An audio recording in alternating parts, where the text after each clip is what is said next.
കളിക്കുന്നതിനിടെ കുളത്തിൽ വീണ വിദ്യാർത്ഥിയെ രക്ഷിച്ച് ബി.ജെ.പി. സ്ഥാനാർത്ഥി. തിരുവനന്തപുരം വിഴിഞ്ഞം വാർഡിലെ ബിനുവാണ് സ്വന്തം ജീവൻ പണയപ്പെടുത്തി 4ാം ക്ലാസ് വിദ്യാർത്ഥിയെ രക്ഷിച്ചത്. കാലിന് പരിക്കേറ്റ ബിനുവിനെ മേയർ അഡ്വക്കേറ്റ് വി. രാജേഷ് ഉൾപ്പെടെയുള്ളവർ സന്ദർശിച്ചു. തിരുവനന്തപുരം വിഴിഞ്ഞം 66ാം വാർഡിലെ സ്ഥാനാർത്ഥി സർവശക്തിപുരം ബിനുവാണ് സ്വന്തം ജീവൻ പണയപ്പെടുത്തി കുരുന്ന് ജീവൻ രക്ഷിച്ചത്.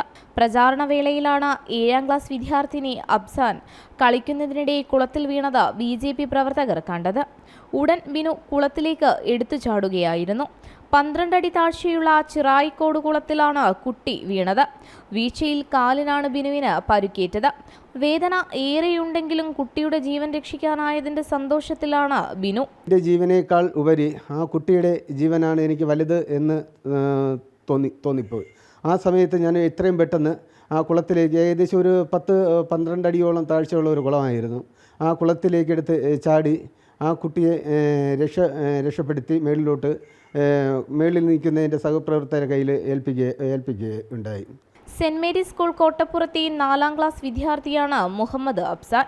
വീഴ്ചയുടെ ഞെട്ടലിലും ജീവൻ തിരിച്ചു കിട്ടിയതിന്റെ ആശ്വാസത്തിലാണ് അബ്സാൻ. സൈക്കിൾ ഓടിച്ചിരുന്നപ്പം സൈക്കിൾ മറിഞ്ഞ് കുളത്തിന് സൈഡിൽ വീണു. പിന്നെ ഞങ്ങൾ കണ്ടുകൊണ്ട് പൊക്കിയെടുത്തു. Mayor V. രാജേഷ് ഉൾപ്പെടെയുള്ളവർ വീട്ടിലെത്തി ബിനുവിനെ സന്ദർശിച്ചു. സ്വന്തം ജീവൻ നോക്കാതെ എന്നെ കുളത്തിലേക്ക് ചാടി വലിയൊരു പരിശ്രമം നടത്തിയതുകൊണ്ടാണ് ആ കുട്ടിയെ രക്ഷിക്കാൻ സാധിച്ചത്. എന്നാൽ ബിനുവിന്റെ ഒരു കാലിന്റെ ലിഗമെന്റ് പൊട്ടിയിട്ടുണ്ട്. അപ്പോൾ സ്ഥാനാർത്ഥിയായിട്ട് കൂടി അദ്ദേഹത്തിന് വീടുകളിലൊന്നും പോകാനോ വോട്ട് ചോദിക്കാനോ പറ്റാത്ത ഒരു സാഹചര്യം. ഇത് കഴിഞ്ഞ 5 വർഷം ഈ വാർഡിൽ കൗൺസിലറായിരുന്ന നേതാവിനോട്, കൗൺസിലറോട് ജനങ്ങൾ പലതവണ ആവശ്യപ്പെട്ടു ഈ കുളത്തിനൊരു ചുറ്റുമതിൽ കെട്ടണം, കൈവരി കെട്ടണം. ഇത് അപകടാവസ്ഥയിലാണ്. രാത്രി പലരും തന്നെ ഈ കുളത്തിൽ വീണിട്ടുണ്ട്. അവരുടെ ആയുസിന്റെ ബലം കൊണ്ട് മാത്രമാണ് രക്ഷപ്പെട്ടുള്ളൂ. എന്നാൽ LDF കോർപ്പറേഷനോ അതോ കൗൺസിലറോ അതിന് ചെയ്തു കൊടുക്കാൻ തയ്യാറായില്ല. തീർച്ചയായിട്ടും ഇതിന് അടിയന്തരമായി പരിഹാരം കണ്ടെത്തേണ്ടതായിട്ടുണ്ട്. തെരഞ്ഞെടുപ്പ് കഴിഞ്ഞാൽ ഇക്കാര്യങ്ങൾ വളരെ ഗൗരവമായി ഞങ്ങൾ ചെയ്യും. സ്വതന്ത്ര സ്ഥാനാർത്ഥി മരിച്ചതിനെ തുടർന്നാണ് വാർഡിലെ തെരഞ്ഞെടുപ്പ് മാറ്റിവെച്ചിരുന്നത്. ജനം, തിരുവനന്തപുരം.